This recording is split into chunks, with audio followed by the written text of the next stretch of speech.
বিহার নির্বাচনে দেখা যাচ্ছে অনেকগুলো নাম উঠে আসছে। বিহারে মেটো রাজনীতিতে এখন একটাই চর্চা, ওই যুবতীকে নিয়ে। ঘোষণাই করে দিয়েছেন ভোটে জিতলে তবেই খুলবেন মাস্ক। রাজ্যে যে তিনি রাজনীতিতে নয়া ব্র্যান্ড নিয়ে এসেছেন তা অস্বীকার করার কোনো জায়গা নেই। আমাদের দলের লক্ষ্য মানুষের সমস্যা তুলে ধরা এবং তার সমাধান করা। শুরু করছি দাদা দিদির রাজনীতি। সামনেই বিহার নির্বাচন এবং সমস্ত রাজ্যের প্রথম সারির যারা নেতৃত্ব রয়েছেন তারা নজর রেখেছেন বিহার ভোটের দিকে।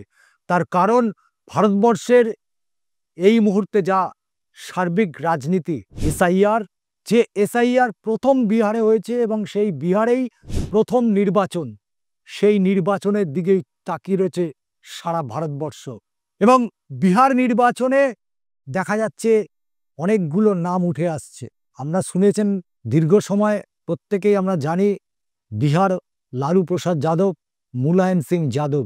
তবে এই যাদব পরিবারের দীর্ঘ রাজনীতি এবং তারাই যে তাদের শক্তি কায়েম করে রেখেছে, পরনে কালো পোশাক, মুখে কালো মাস্ক, মার্জিত কথাবার্তা, উচ্চশিক্ষার ছাপ স্পষ্ট। বিহারে মেটো রাজনীতিতে এখন একটাই চর্চা, ওই যুবতীকে নিয়ে। নাম পুষ্পম প্রিয়া চৌধুরী। 2019 সালে লন্ডন স্কুল অফ ইকোনমিক্সের স্নাতক স্তরে পাশ করেন দাঁড়ভাঙার এই তরুণী। তারপরেই চমক, বিদেশের লোভনীয় চাকরির বদলে বাড়ি ফিরে আসেন। 2020 সালে তৈরি করেন নিজের দল দ্য প্লুরালস পার্টি। সেই বছরে বিহারের বিধানসভা নির্বাচনে 148টি আসনে লড়াই করেছিল পুষ্পম এবং এবারে 243টি আসনেই প্রার্থী দিচ্ছেন তারা। পুষ্পম নিজেই দলের মুখ্যমন্ত্রীর পদপ্রার্থী। জাত পাত ধর্মের নামে রাজনীতি নয়, উন্নয়নকে হাতিয়ার করেই বিহারে পরিবর্তন আনতে চাইছেন এই পুষ্পম। কে এই পুষ্পম আরো বিস্তারিত জানাবো, কারণ দাঁড়ভাঙা আসনে মনোনয়নপত্র জমা দিয়েছেন। প্রচারের সময় সাদা পোশাক ছাড়া নেতা নেত্রীদের খুব একটা দেখা যায় না, ব্যানার পোস্টারেও তাই। তাছাড়া প্রার্থীর ছবি থাকাটা দস্তুর রয়েছে প্রতিটা নির্বাচনে, আমরা দেখি। সেখানে যেন বদল আনতে চেয়েছেন পুষ্পম। কালো ছাড়া অন্য কোনো রঙের পোশাক তিনি পরছেন না, মাস্কের আড়ালে তার মুখ দেখা যাচ্ছে না। তরুণ রাজনীতিতে ঘোষণাই করে দিয়েছেন ভোটে জিতলে তবেই খুলবেন মাস্ক। রাজনীতি এবং রাজনৈতিক মহলে তুমুল চর্চা। ভোটে পুষ্পমের দল কতটা প্রভাব ফেলবে তা অবশ্যই ভবিষ্যৎ বলবে, কিন্তু রাজ্যে যে তিনি রাজনীতিতে নয়া ব্র্যান্ড নিয়ে এসেছেন তা অস্বীকার করার কোনো জায়গা নেই। শুধু তাই নয়, পুষ্পম প্রিয়ার পরিবার কিন্তু রাজনীতিতে একেবারেই নবিশ বা নতুন নয়। তার বাবা বিনোদ কুমার চৌধুরী ছিলেন একজন প্রাক্তন বিধায়ক।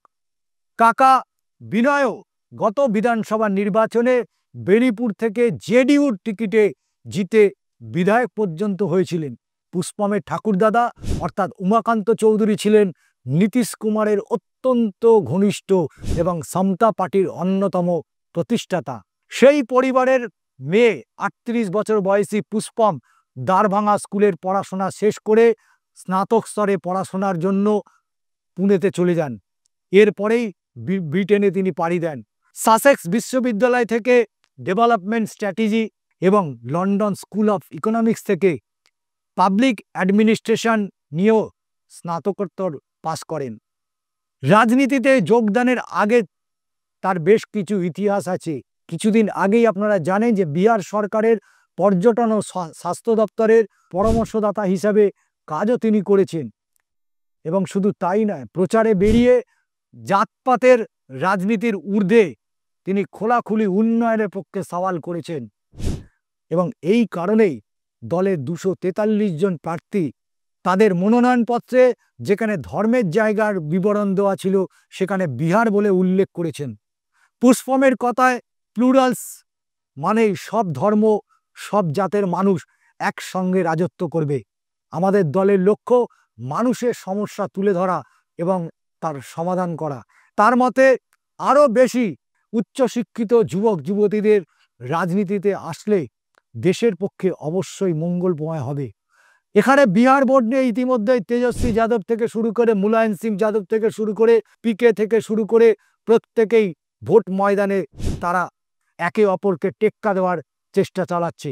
তারই মধ্যে পুষ্পমের এই দল অর্থাৎ প্লুরালস পার্টি, সেটাও কিন্তু মানুষের মধ্যে একটা দাগ কেটেছে। বাংলা রাজনীতিতে আমরা দেখেছি 2011 সালে একটা পরিবর্তনের ডাক দেওয়া হয়েছিল। বিভিন্ন সমাজের বিভিন্ন প্রতিষ্ঠিত মানুষ তারা রাস্তায় নেমেছিল, একযোগে তারা ডাক দিয়েছিল বাংলার পরিবর্তন চাই। এবং সেই বাংলার পরিবর্তনের ডাক দিয়েই মুখ্যমন্ত্রী মমতা বন্দ্যোপাধ্যায় 34 বছরের সরকারকে ফেলে এখানে নতুন সূর্যোদয় করেছে। বিহার রাজনীতিতেও কিন্তু আরও একটা সূর্যোদয় হওয়ার অপেক্ষায় রয়েছে। পুষ্পম যেভাবে বিহার রাজনীতিতে ছাপ ফেলতে শুরু করেছে, আগামী দিনে বিহারেও কিন্তু নতুন সূর্যোদয় পরিবর্তনের মধ্যে দিয়ে যে আসবে, তার প্রাথমিক ইঙ্গিত সমস্ত রাজনৈতিক দল তারা কিন্তু ইতিমধ্যেই স্পষ্ট করতে পেরেছে। পুষ্পমই বিহার রাজনীতিতে ব্যাপক পরিবর্তন যে আনবে, তার কথা, তার বডি ল্যাঙ্গুয়েজ, তার রাজনৈতিক কেরিয়ার, তার শিক্ষাগত যোগ্যতা, তার কারণ এখানে জাতপাতের কোনো তিনি আলাদা করে ভাবছেন না, জাতপাতকে কোনোভাবে আলাদা করছেন না, সর্বধর্মকে নিয়েই বিহার পরিবর্তন করতে চাইছে পুষ্পম।